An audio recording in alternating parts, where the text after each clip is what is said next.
Aw tulo bɛ adamadenya ani yiriwa radio-so HDFM de Mankana. Ni aw ka kunnafoniw ye bamanankan na.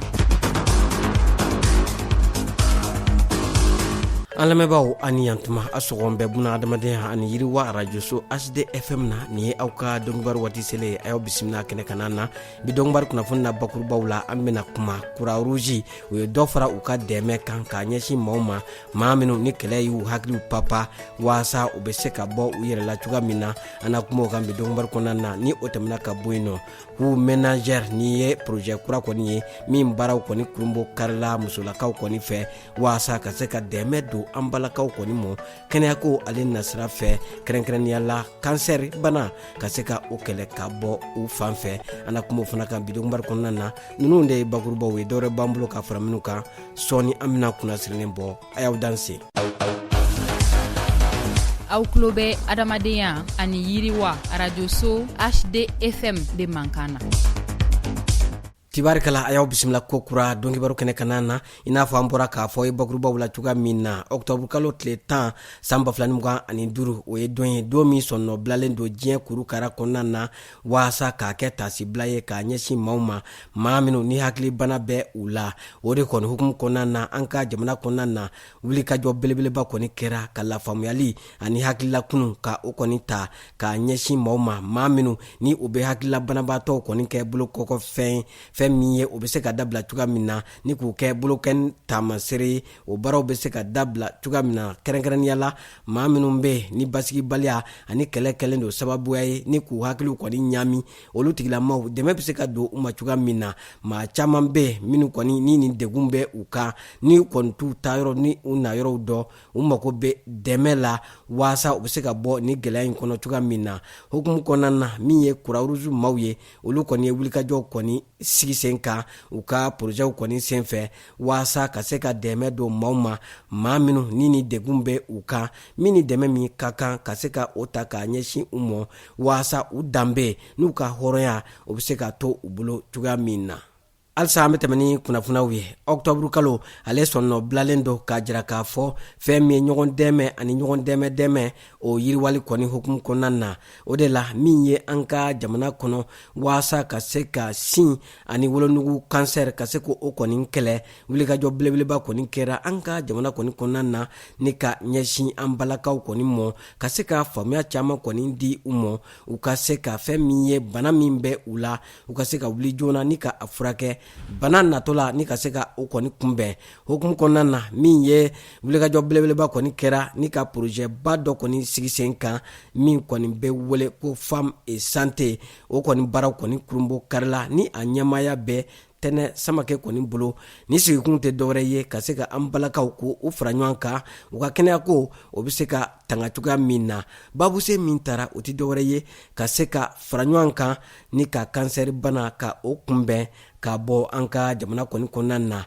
ni kɛnɛ in ye maaw caman kɔni fara ɲɔgɔn kan dɔgɔtɔrɔw ka taa se dɔnnibaa ŋanaw ani association maaw ani jamanadenw kɛnyɛrɛ ye maaw ka taa se foroba cakɛlaw kɔni mɔ nin bɛɛ lajɛlen kɔni fara ɲɔgɔn kan ŋaniya kelen kuntilenna kelen o tɛ dɔwɛrɛ ye ka se ka bana natola ka o kunbɛn ka bɔ an balakaw kan waasa u ka kɛnɛyaw bɛ se ka jidi cogoya min na. An bɛ taa tɔnbutukaw fɛ yen nɔ min ye lakɔgɔli taara ka ɲɛsin bolola baarakɛlaw mɔ k'a daminɛ octobre kalo tile 9 ka taa bila tile 11 san 2025 projet maaw kɔni u tɛgɛ di ɲɔgɔn ma waasa ka se ka ni wulikajɔ belebelebaw kɛ min bɛ tali kɛ plan international Mali min kɔni kɔkɔrɔma donna Fonds humanitaire régional pour l'Afrique de l'Ouest et du Centre maaw kɔni fɛ min kɔni taara k'a ɲɛsin bolola baarakɛla maa 9 mɔ kalan kɔfɛ minɛnw dir'u mɔ waasa u ka se ka u ka baara ka se ka o lawaleya min ye komini 3 kɔnɔ maa 3 taara o komini kelenkelenna bɛɛ lajɛlen kɔni kɔnɔ min bɛ tali kɛ Garba Koyira ka taa se Burem Sidi Amar ani Dangama. maa minnu tara ka don ni kalansen na u bɛ tali kɛ maaw la, maa minnu ni olu bɔra waati latɛmɛ kalansow la ka taa se maaw ma, maa minnu ni olu kɔni kun bɛ sifinnakaw ka wasabulon kɔnɔ n'an k'o ma ko enfant parlementaire fo ka taa se maaw ma, maa minnu ni olu kɔni kun bɛ wulikajɔw la. fɛn min ye nin kɛ kun tɛ dɔwɛrɛ ye ka se ka danaya di bogotiginakaw kɔni mɔ, u ka se ka wulikajɔw kɔni sabati. kalan in kɔfɛ u caman y'a jira k'a fɔ ko fɛn min ye olu kɔni ye danaya sɔrɔ don n'a nataw la u bɛ se k'u yɛrɛ ɲɛnɛbɔ. Ni an bɔra Tɔnbukutu an b'an kunda Segu kan. Segukaw fɛ yen nɔ bogotigini 22 olu de kɔni taara ni ka kalan kɔni kɛ u kunna waasa dɔ bɛ se ka fara u ka dɔntaw kan cogoya min na u ka se ka u yɛrɛ ɲɛnɛbɔ kow kɔni na. Nin baara bolo dara min ye projet ɲɛlɛnni ale kɔni hukumu kɔnɔna na ni an ko a ma ko camp de leadership ɲɛlɛnni, fɛn min ye a baaraw kɔni kɛra septembre kalo tile 24 ka taa bila tile 26 mɔ Segukaw kɔni fɛ yen. Laɲini ye mun ye ka se ka an balakaw bogotiginakaw k'u lakwa u ka se ka u yɛrɛ ɲɛnɛbɔ ni ka u yɛrɛ ka hakɛw ka se ka o lafasa. Alisa an bɛ tɛmɛ ni kunnafoniw ye. Projet fondation ale hukumu kɔnɔna na min kɔni musaka bɔra Canada International Development maaw kɔni kun ka taa se Global Affaires Canada ma ni a baaraw kɔni lawaleyala jɛkulu caman kɔni fɛ ni o ɲamina bere kun bɛ Save the Children maaw kɔni bolo. U y'u ka san ladala lajɛ belebeleba u y'o kɔni kɛ Niger jamana kan septembre kalo tile 29 ka taa bila octobre kalo tile 6 san 2025. A kɛ kun tɛ dɔwɛrɛ ye ka se ka fɛn min ye hakilila jagabɔw kɔni kɛ walandabɔ ka o kɔni kɛ ni o ye baara minnu kɛra san kɔnɔ ka olu fɛsɛfɛsɛ ani baara nata ka jɛ ko o kɔni boloda. O de kɔni hukumu kɔnɔ maa minnu kɔni bɔra Save the Children Mali tɔgɔ la ka taa faso Maliba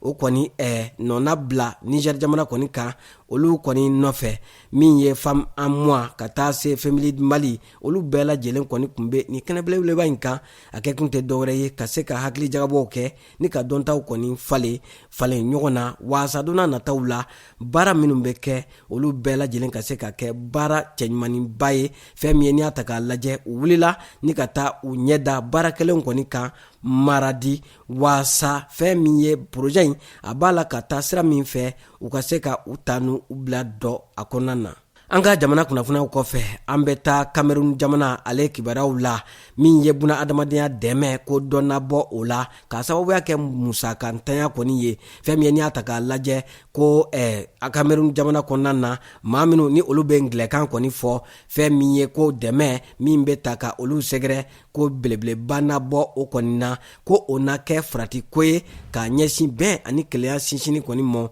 Cameroun jamana kɔni na. Kɛrɛnkɛrɛnya la maa minnu bɛ minnu kɔni ni u dahirimɛ ka gɛlɛ u ma kosɛbɛ ko o maaw fɛn min ye ko funu o kɔni bɛ olu maaw fan fɛ ka ɲɛsin maa tɔw mɔ. An bɛ taa Gaza ale kunnafoniyaw la min ye Gaza dɛmɛ min kɔni sera Gaza dugu kɔni kɔnɔna na waasa ka se ka balo ani fɛnw kɔni tila manifinw kɔni na u ka kɛlɛ sonsoro ale kɔni hukumu kɔnɔna na. Fɛn min ye ko a koɲɛ dira jɛkulu min kɔni mɔ ko ka a koɲɛ kɔni ɲɛnɛbɔ ko jɛkulu in tɛ jɛkulu tilennenba ye ko o kɛra sababuya ye ni dɛmɛ dili ni a kɔni jɔra waasa ka se ka ko kɔni sɛgɛsɛgɛ fɛn min ye ka se ka don bolo ɲuman na waasa ka se ka dɛmɛ ninnu lase u lase yɔrɔ ɲuman kɔni na. Barisabu ko a koɲɛ bɛ jɛkulu min bolo ni o ye Gaza Humanitarian Foundation ye ko o kɔni kɔkɔrɔma donnen don min ye l'Amérique jamana ani Israel jamana kɔni fɛ. Fɛn min ye o de kɛra sababuya ye ni maaw kɔni ye siga kɔni ta ka ɲɛsin jɛkulu in a ka tilennenya ma. An lamɛnbaaw an b'aw bɛɛ lajɛlen fo ka bɛɛ lajɛlen waliɲuman dɔn. Kunnafoniya minnu kun bɛ an bolo buna adamadenya lahala kan Mali kɔnɔ ani Mali kɔ kan olu de kun ye ninnu ye. A y'aw sogolen to HDFM na ni Alahu Taala sɔnna ma a tɛna fɔ aw jigi kɔ ni kunnafoniya lasera aw ma a balimakɛ n'aw denkɛ Idrissa Badimi fɛ. Maa min tɛgɛ bɛ nɛgɛw la o ye Salim Jwara ye. A k'an bɛɛ waati wɛrɛw la.